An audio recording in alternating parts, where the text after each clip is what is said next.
My name is Eric Van Horn. I bought my first franchise in my 20s, and since then, I've owned 6 brands with 25 stores in 8 states. I've also helped 1,000 people find the right franchise for them. People like us who are not cut out for the 9 to 5 and like to work smarter, not harder. How do we find the right franchise, buy it, grow it, sell it, and how do we do it in a way to own the business without it owning us? Those are the questions, and I'm on a mission to give you the answers. Welcome to Franchise Secrets.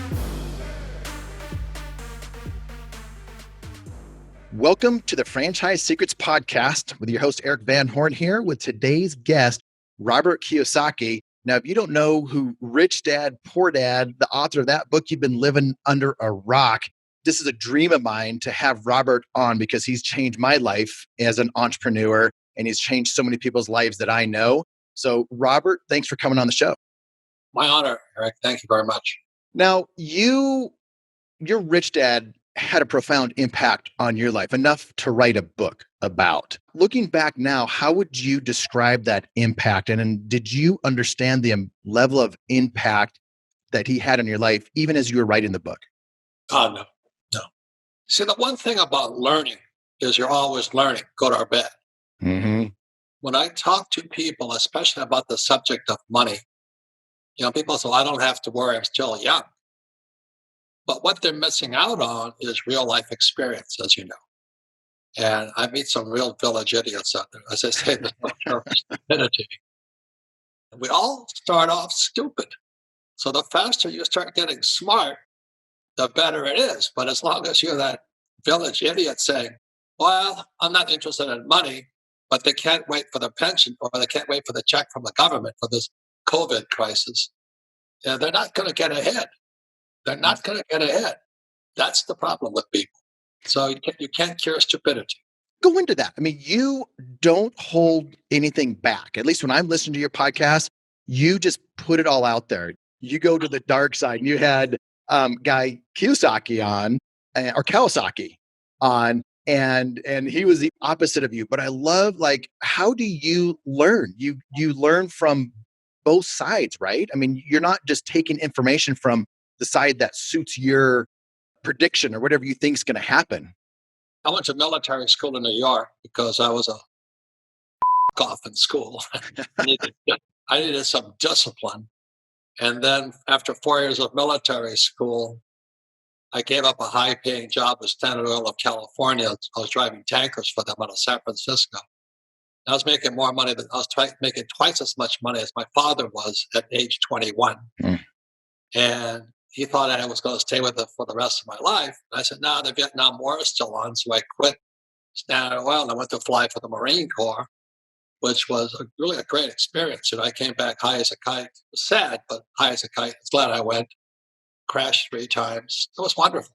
When I came back, and this is where what franchising fits is, when I came back from Vietnam, I landed back in Hawaii in 73, I think, 73, January. And my poor dad, the PhD, the head of education, was unemployed. And he was even worse than unemployed.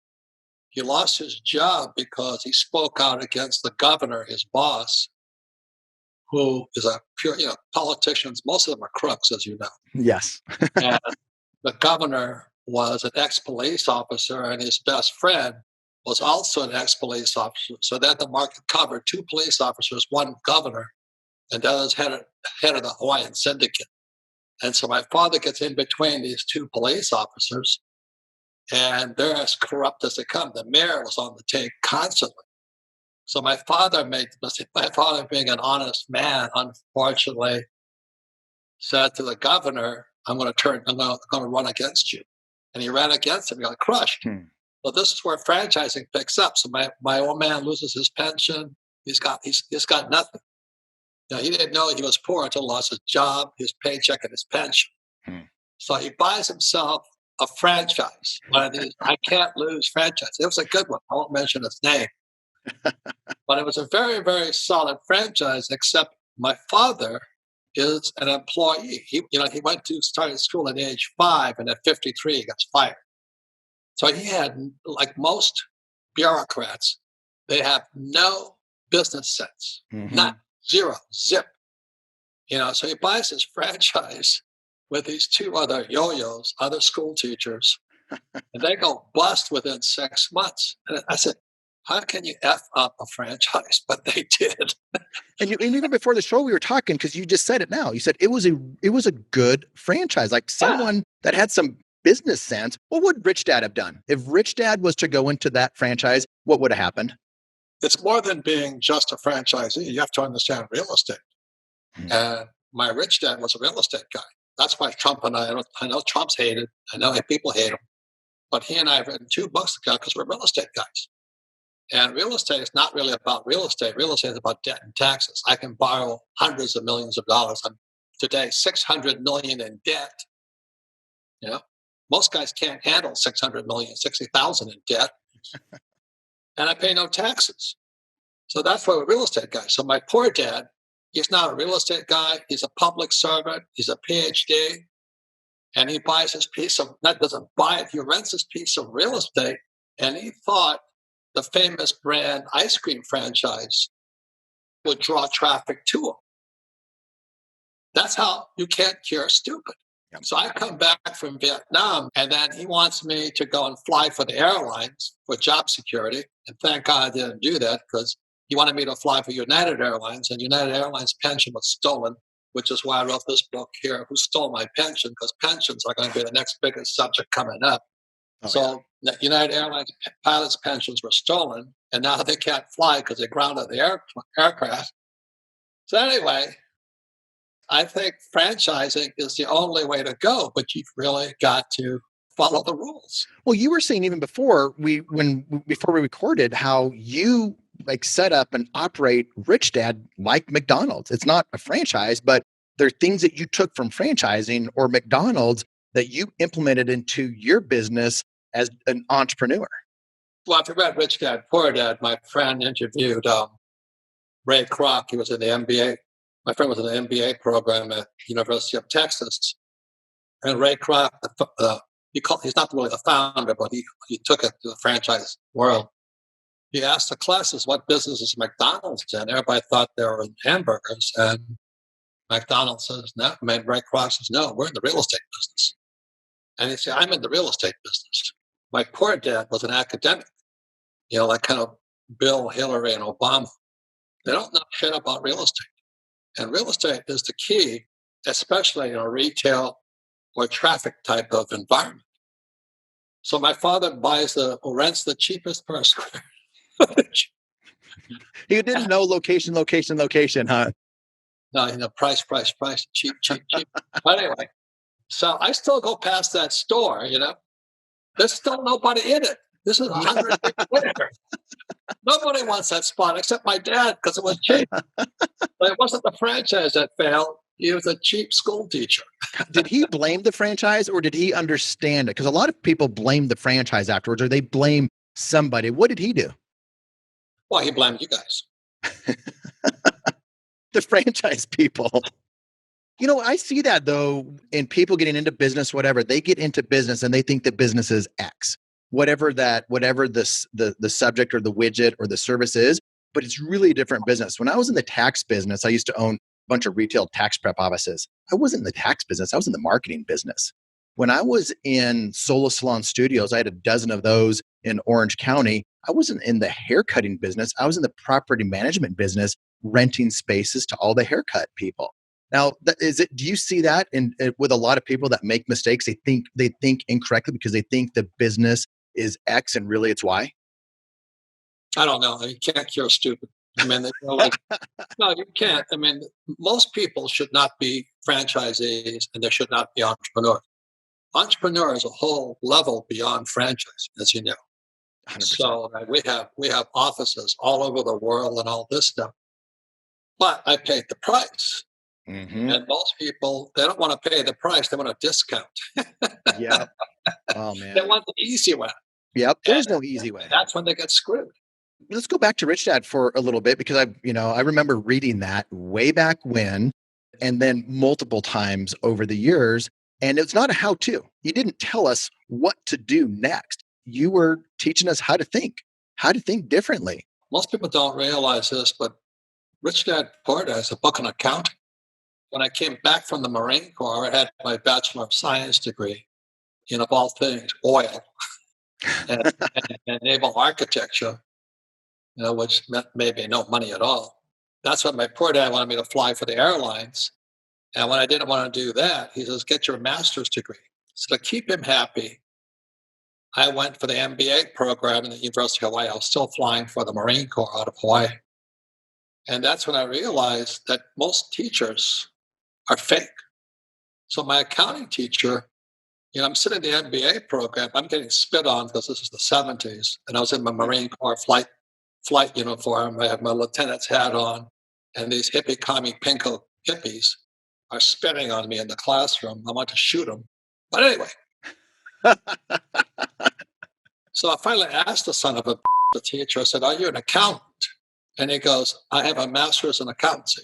I said, that's not my question. Did you really say that? That's not my question. Yeah, I'm a Marine. Well, I went to military school.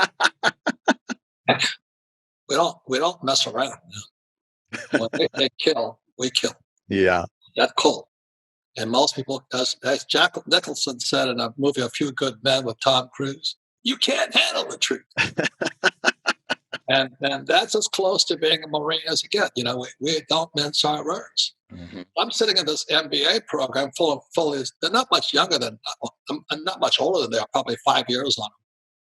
And these hippie commie pinko kids are sneering at me, and I go, are you an accountant? He goes, I have an accountancy degree. Answer my question. Are you an accountant? And he's like all school teachers. They're fakes. They don't practice what they teach. So Rich Dad, Poor Dad, to answer your question, there's a book on accountancy. Now, the problem is most people don't know what a financial statement is. So they read Rich Dad, Poor Dad, and they think it's a story of, which is a true story, My Poor Dad by Rich Dad, but it's really the story of a financial statement: income, expense, assets, liabilities, statements of cash flow. Things that every entrepreneur needs to know, but they don't know, which is why they should buy a franchise, because you guys operate on financial statements, right? Yes, that's right. Did you know that you were doing that it was a financial statement? Was that the foundation of the book, like trying to teach people that? I've read it a lot. I've read it. And at my first franchise, we gave thousands of them out to franchisees because we needed them to think differently. Can a franchise operate? Can a franchise or operate without financials? No. Or not very long. I'm writing a new book called The Infinite Return. It's how I don't need money to make money. And the opening picture is a picture of my poor dad carrying his PhD diploma. Loser. And then my rich dad with a financial statement. And I asked my tax advisor, Tom Wheelwright, he's an author of Tax-Free Wealth. I said, out of 1,000 college graduates, how many people have a financial statement? He said 0. That's how screwed up our education system is. And Tom and I have been all over the world teaching basically Rich Dad, Poor Dad, but it's basically accountancy and taxes. And it's shocking how many entrepreneurs don't have a bookkeeper, much less an accountant or an attorney. Now, as a franchisor or a franchisee, you'd better have accountants, attorneys, bookkeepers, and financial statements, right? We're talking advisors. You have advisors around you, and even a banker. Robert, coming out of this whole thing people felt the effects of not having relationships with bankers, with, that you could pick up the phone and they could say, oh, you need this loan, done. And we'll push this through. They didn't have those types of conversations. They got, hey, we'll get in line at Bank of America and good luck getting anything. But it's having good relationship with your advisors and actually having advisors, right? When I say I borrow $300 million, I'm not talking about 300 million pesos. I'm talking about US dollars. The only reason I could, after the crash of 2008, by 2010, we were buying massive amounts of real estate using 100% debt financing. The only reason we could get the financing is because we had strong financials. And the average yo-yo out there, mom and pop pizza parlor, they don't have financials. And every time I talk to a small business owner and I say, who does your books? They say, oh, my husband or my wife, they're gone with me. I cannot trust them because they don't have accurate numbers. And that's all that Rich Dad Poor Dad's about. That's all my cash flow game is about. It's about a financial statement, income, expense, assets, liabilities, statements of cash flow. That's it. I heard you in a podcast recently. You said that after 2008, you made more money after 2008 than your entire life. I think that's what you said, at least, or that's what I heard. And it was like a wow statement. But I've heard that from other people that are advisors to me, that are successful entrepreneurs that are way beyond where I am. They said, Eric, my net worth just like exploded after 2008. Mine did too, but nowhere near where theirs did. A lot of listeners out there right now are sitting in a really good cash position. Some of them aren't, but there's a lot of them that are. And I want to talk to those guys that are sitting in a good cash position. They have a business that's struggling right now, because a lot of businesses are struggling. Tell us, like, how did you go? How did you see your net worth? How did you see you make more money out of '08? Well, I don't count net worth. Okay. Because it's a balance sheet item and you count cash flow. Yeah, I count assets. The average person doesn't know what an asset is. They think their house is an asset. Your house is a liability. Accounting 101. The assets put money in your pocket, whether you work or not. Mm-hmm. The liabilities take money from your pocket, regardless if you work or not. So that's why your house is not an asset, your car is not an asset, your college degree is not an asset. Because if you have student loan debt, you're still paying on it. Business. It's just really basically simple stuff. That's all Rich Dad Poor Dad is. That's all the cash flow board game is. It's a book on accountancy. When I meet somebody who wants to, like this guy wanted me to invest in his company, I just ask one question. I said, can I talk to your bookkeeper? And if he doesn't have a bookkeeper, I know he doesn't have a financial statement I can trust. So the first thing you look at, and someone wants to get Robert's money to invest in their business, is an income statement. It's called a financial statement. Now, financial statement, there's multiple financial statements. And a franchise operation must operate on financial statements. And that's why you want to be a franchisee, because the franchisor is going to require you to keep good records. Because it's systematized as part of the franchise agreement. It's business 101. You're absolutely right. And sadly, there's a lot of franchisors that I was talking to somebody today that's setting up a franchisor, really strong fitness brand. And they want to go more the licensing route than the franchising route. And part of it is so they don't have to have requirements for financials to see financials. Now, I'm starting a roofing, siding, and gutters franchise as a franchisor. One of the things that we're putting into the agreement is we have to have consistent books. We want to be able to see your numbers to know how you're doing. Because how else can we as a franchisor, being a good franchisor, help you if we can't look at something and compare, different locations and help you out reading your simple financial statement? Got it. See, I did read Rich Dad Poor Dad. And I'm trying to help people get it as well. So what advice would you have for some of these business owners that want to grow cash flow right now? Would it be to buy real estate? I know you talk about buying gold when gold and silver are cheap, but where does business fit into your model? Is it all investing? Well, I don't know if people know this, but a franchise is technically a security. Yes, it is. Okay. And a security is different than if I started Bobby's Pizza Company. Okay. So the moment you go securities, you're in the in the cash flow quadrant, E, S, B, and the I. You're now in the I quadrant. And you better be more professional. That's all I'm saying. And so the reason I told him the story of my father, PhD, the guy didn't know a hole in the ground. But he thought he did. I think we've all met people, especially educated people, who think they're smart just because they went to Stanford or Northwestern or whatever they go to school. But that was 50 years ago. You know what I mean? And they still don't have a financial. They have a 401k, which touch. But anyway, because I don't have to. I'm an entrepreneur. So an entrepreneur must have great financials, and it starts with a bookkeeper.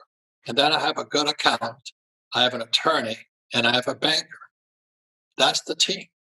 And it's a financial team. I didn't hear any, a lot of other things in there, but it's a financial team, except legal. You got legal in there, but they're helping you protecting the financials, right? I guess so. I mean, my friends are all entrepreneurs. They all have financials. The governor of Arizona used to run the Cold Stone ice Yep. cream company. And, I mean, that guy is a great operator, but he's also a better governor because he's an operator. And then you have guys like Hillary and Bill and Biden and Elizabeth Warren, who are a bunch of thieves. They're socialists. They want to take from the rich and give to themselves, which I don't like them doing that. I'm not Republican or Democrat. I just don't like pickpockets. I don't like people who think Robin Hood was a hero. They're crooks. Robin Hood was an outlaw, and that's how I see it. And you said So you you don't want to make be a crook and an outlaw, then I don't want to do business with you. it doesn't matter to you who's in office, Republican, Democrat, whoever, because you're making decisions where you're insulating yourself beyond what the government's doing, right? I don't care if you're stupid. You're broke right now. If you're stupid right now, you're waiting for the next check from the government for this fake COVID virus stuff. So if you're broke, then you better look in the mirror and have a come to Jesus meeting with yourself. That's how the Marines would say. You better take a look in that mirror and figure out, how the F did you get so stupid? How do you view risk taking? Like, and how has that changed over the years, if at all? All risk means is you have to be smarter. That's all it means to me. Look, I met this yo-yo, of course, a college professor. I really don't like him. I couldn't And tell. he told me, he says, I have a pilot's license, a private pilot's license. And I said, yeah, I have air medals. He didn't know what an air medal was. An air medal, man, the number of round trips you make into combat. Hmm. And I said, I have air medals, but I don't have a private pilot's license. And he goes, how can you do that? Do you know what I mean? Yeah. You can't, you're stupid. So anyway, I explained to him what an air medal meant. It meant so many combat missions, so many times this. I got shot down 3 times. And he goes, yeah, but I have a private pilot's license. You cannot help this guy. Do you know what I mean? Do you just move on when you talk to people like that? You recognize that right away, and it's just like, move on. He thinks he's Donald Trump because he bought himself a condo that he rents out. He's proud. He's proud. I'm glad for him and all that stuff. But don't try and big dog me. Do you know what I mean? We're sitting in my restaurant on my property. There's 6 acres on a prime piece of real estate, and he's trying to big dog me, talking about his private pilot's license and his condo in Sun City, a retirement community. And I own the retirement home across the street on 6 acres. You and I started this conversation. So when I meet village idiots who say, well, not interested. Well, what you're missing out on is the ups and downs of being a real entrepreneur, because that's how I learned. I've made millions, I've lost millions. I've had people steal from me. I've had people sue me, but that's all part of the plan. So how do I take care of risk? I got to study and practice more. Every day before I was, as I was getting ready to go to Vietnam, this is in the 60s, I practiced crashing. I practiced crashing every day. Every day I was up in there, I practiced crashing because I knew the odds were that on those round trip missions, what I got air medals for, I was eventually going to have a bad day. I had 3 bad days. And I'm alive because the risk was high and I practiced my ass off. And I meet these other guys who don't want to practice, they just want to make money. Well, they shouldn't be entrepreneurs. They should go work for the county government. Do you have conversations like this with them? Like at dinner, do you push back on people like that, or do you just get a chuckle out of it and then have great conversations with people like me? It depends on who I'm talking to. So when I'm talking to people, I have to figure out if they're a pig or not. And if they're a pig, I talk about the Kardashians or Jerry Springer. You know? That's funny. Well, I'm glad we have not talked about the Kardashians today. So this is a good sign. You don't even fear failure anymore. I mean, is it because I fear failure. But that's the point here. I want to with franchising. Okay, it gives you best practices. The good franchise will put you into the best practices early, so you don't have to learn the hard way that I had to learn. Now, I would start as soon as possible, and I would learn because next day you're smarter. The day after that, you're smarter. so true? Next day after, you're smarter. Now, if you don't start and you keep your daytime job, working in a Chinese restaurant or something, you don't get smarter. So my poor dad, he just hung on to his job security as long as he could, but he never got smarter. And then he bought himself one of these no lose big name franchises, ice cream company. And he lost everything Hmm. because as a PhD, he thought he knew everything. Yep.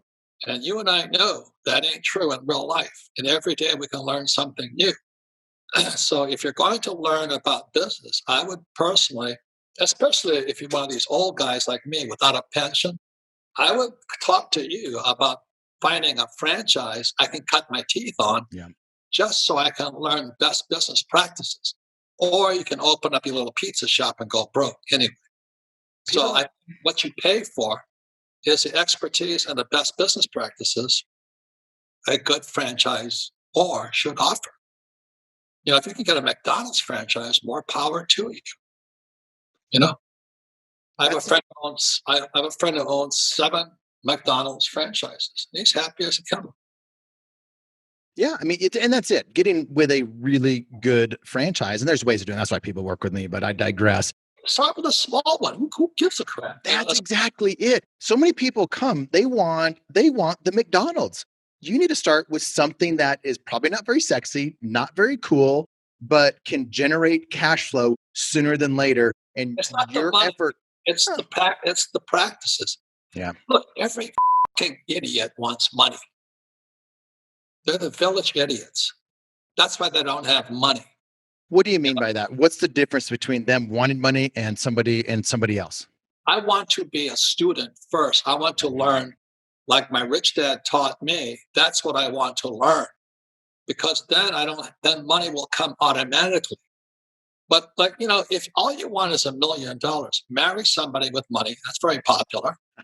Or play the lottery. Do you know what I mean? If that's all you want. But other than that, if you want to be an entrepreneur, you want the best training possible. Practice, practice, practice, practice. Sell it, move up to another one. It's in securities. It's like buying a stock or a mutual fund. That's what a franchise is, if you understand the law. And most people are just so desperate for money, especially today. Like right now, Amazon is pounding the crap out of me. Because every year they want more money. Everybody wants more money today, especially after this COVID thing.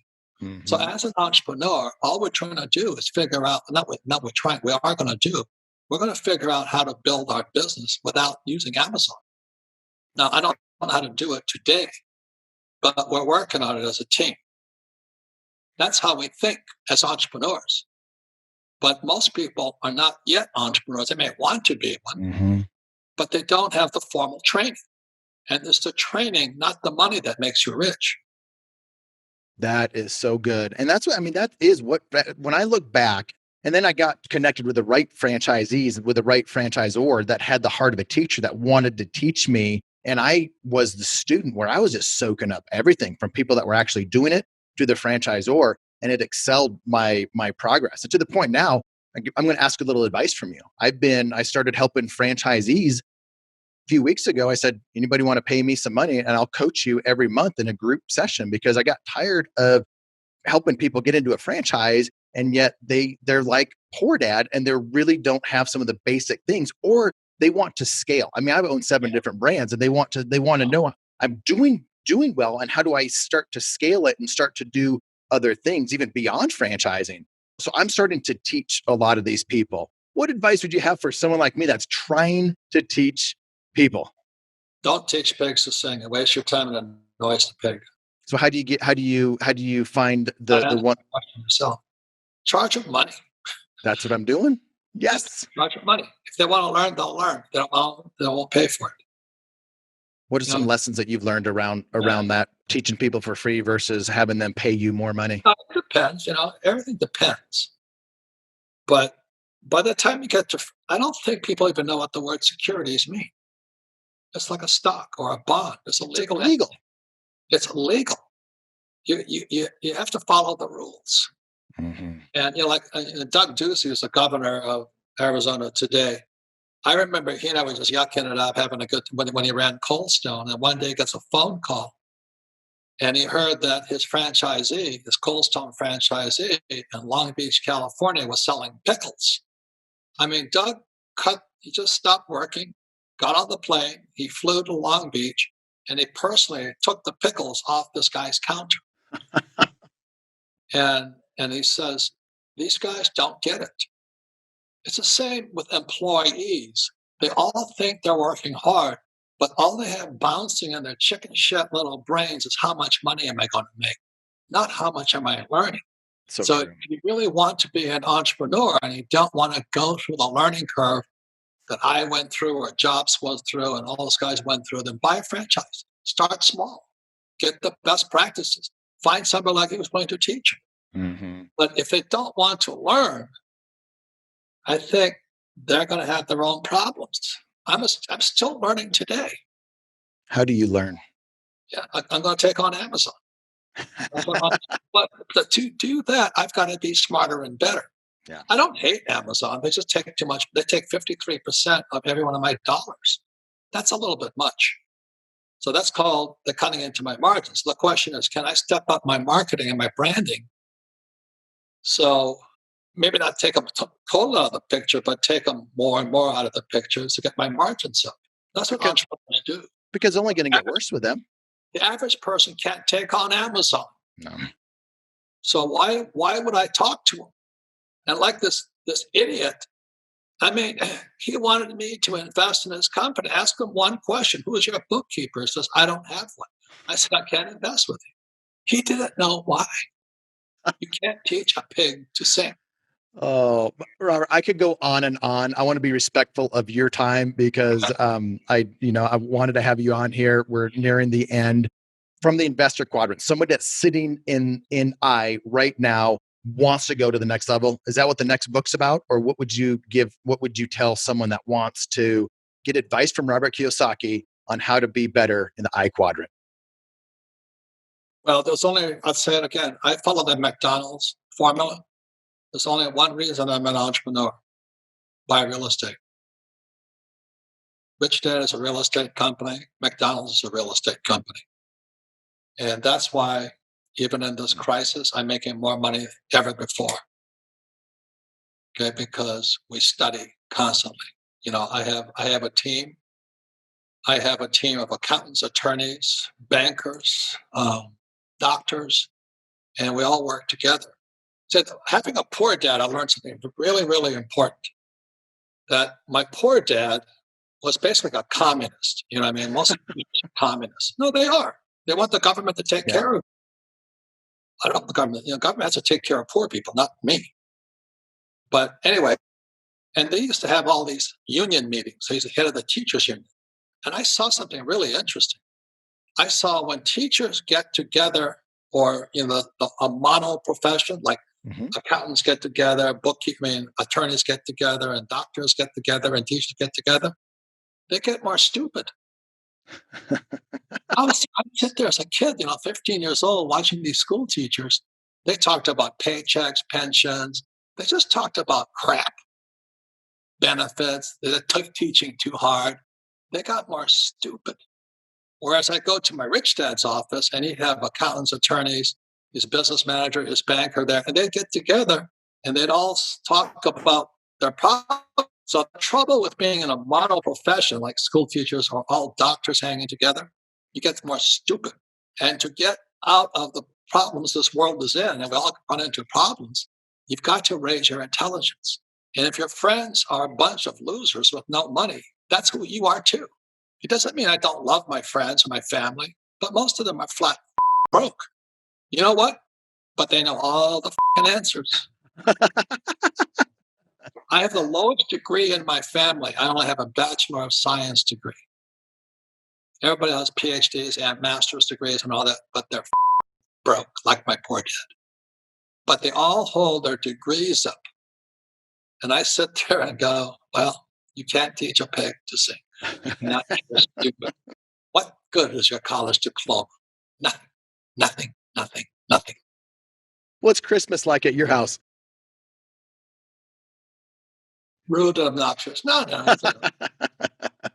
Anyway, that's what I have to say. So if you're really serious about becoming an entrepreneur, you don't want to go through the pain and misery that I went through and most guys go through. Then start with a small franchise, learn the best practices, then move on. Practice, practice, practice, because it is high risk. Business is high risk. So the more high risk, the more education, the more practice you gotta invest in. If you're not willing to do that, buy some lottery tickets and then watch Jerry Springer. I love that. That is great. If you're not willing to do that to get into a franchise, then lottery tickets and Jerry Springer. That's a choice, and that's what stupid is. Yeah, that's what it is. But they got their college degree. Robert, man, it has been an absolute pleasure. Thank you for coming on. Thank you. Keep teaching, my friend. Thank you. Bye. Thanks for listening to this episode of the Franchise Secrets Podcast. Whether you're watching or listening, please make sure to subscribe to my YouTube channel and to whatever channel you're listening on. If you want my help with anything from buying a franchise to franchising your business, please visit franchisesecrets.com.